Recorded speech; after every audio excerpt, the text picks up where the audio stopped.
Hi అండి, welcome to our channel. నేను మీ నివాస్ వాల్మీకి. ఈరోజు టాపిక్ ఏంటంటే కోపగ్రహము. దీన్నే యాంగ్రీ ప్లానెట్ అంటారు. యాంగ్రీ ప్లానెట్, కోపగ్రహము. ఈ కోపగ్రహం అంటే ఏమిటి? మనకి ఒకరి ప్రిడిక్షన్లో ఈ కోపగ్రహం పాత్ర ఎంత? ఈ కోపగ్రహం ఉంటే మనం ఎన్ని చేసుకున్నా, ఎలాంటి రెమెడీ చేసుకున్నా ఎందుకు అవి వర్తించవు? ఈ కోపగ్రహాన్ని మనం శాంతింపజేయాలంటే ఏమి చేయాలి అనే అంశాలని చూద్దామండి.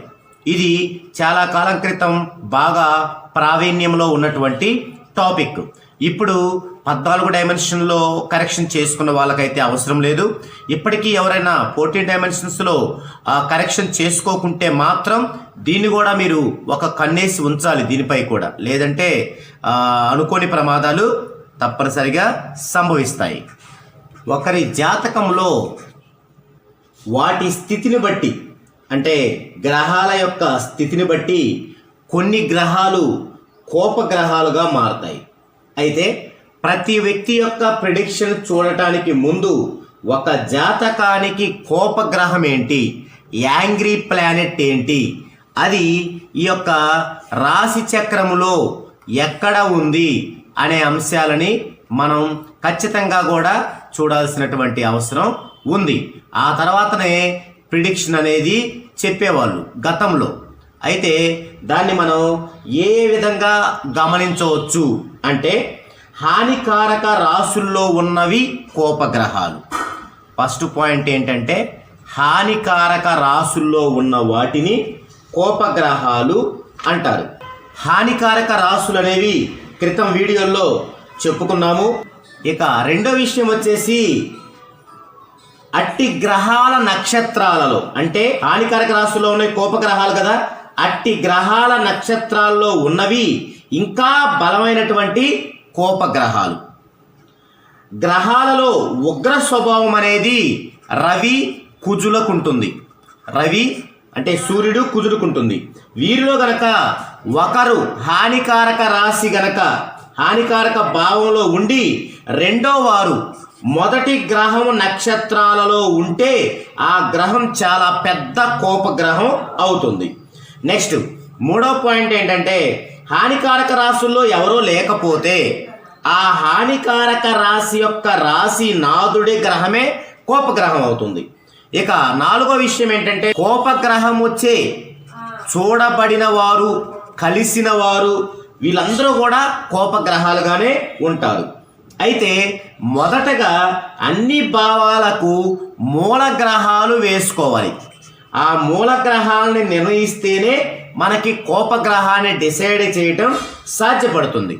అంటే కోపగ్రహం అనేది ఏ భావానికైనా మూలగ్రహం అయితే ఆ భావ కారకత్వముపై తన దుష్ఫలితాన్ని చూపిస్తుంది. అసలు కోపగ్రహం యొక్క సంపూర్ణ పాత్రని మనం తెలుసుకోవడానికి ముందు ఇంకొన్ని విషయాలు తెలుసుకోవాలి. అవేంటంటే, మొదటగా అసలు మన యొక్క కష్టాలకు కారణాలేంటో తెలియాలి. అవి ఒకటి, దేవతల శాపం.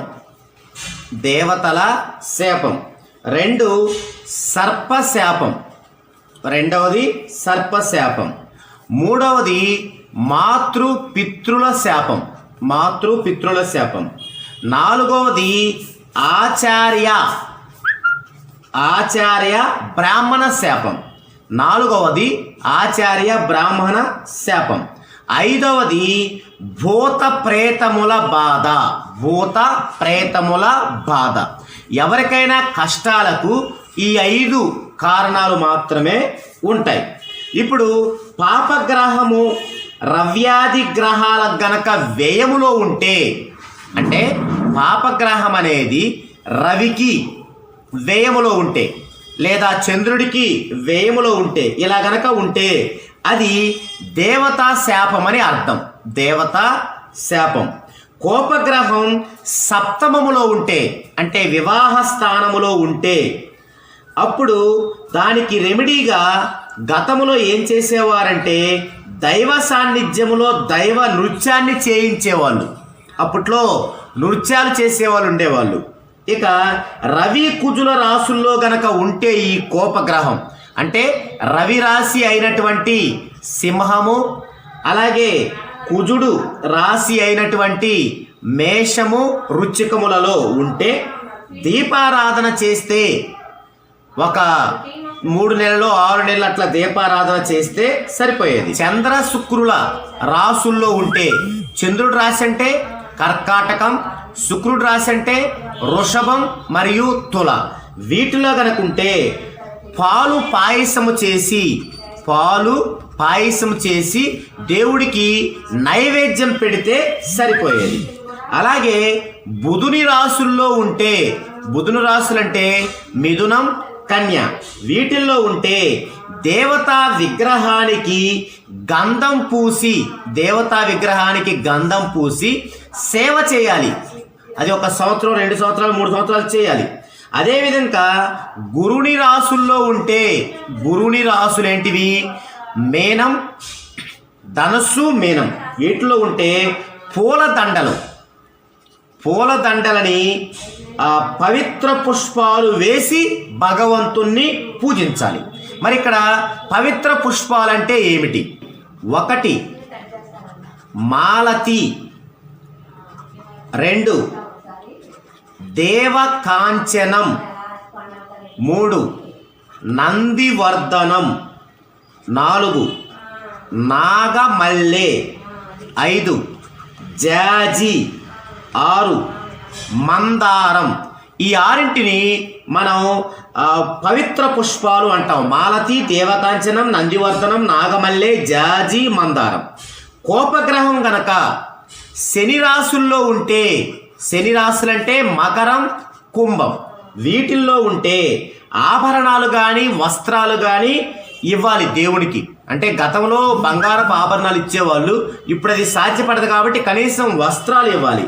ఈ విధంగా మనకి ఆ శాపాలన్నీ కూడా సింపుల్గా ఈ రెమెడీల రూపంలో పోతాయి. ఓకే అండి, ఇది ఈ వీడియోలో. నెక్స్ట్ వీడియోలో భావపార్చున సిద్ధాంతం నెక్స్ట్ వీడియోలో చెప్పుకుందాం అండి.